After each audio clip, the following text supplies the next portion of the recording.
Қайырлы таң баршаңызға, құрметті менің оқырмандарым. Қалайсыздар, жақсысыздар ма? Бүгін 20 август тамыз, Ақтау қаласы. Сіздер теңізді көрсетің іште сұрап қойған екенсіздер, соны көрсетейін деп жатқаным ғой сіздерге. Біз таңертеңнен жаттығудамыз негізі.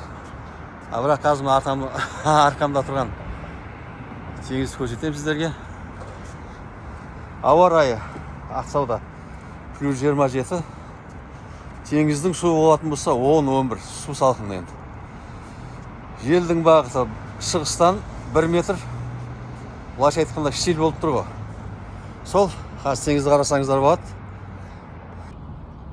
Мына шетінен барып көрсетейін, штиль деп айттым жаңа. Теңізде толқын жоқ деп айтсақ та болады.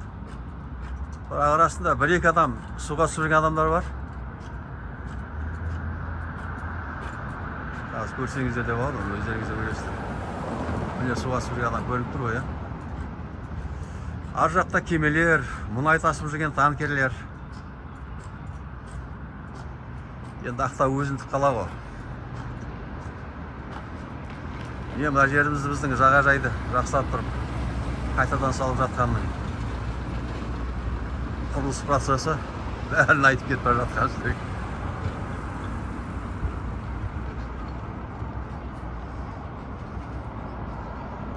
Теңіздің қазіргі жағдайы осы қаланы да көрсетіп кетейін сіздерге. Қала. Жақсылы, жазылуды ұмытпаңыздар, тек жақсылықта кездесейік.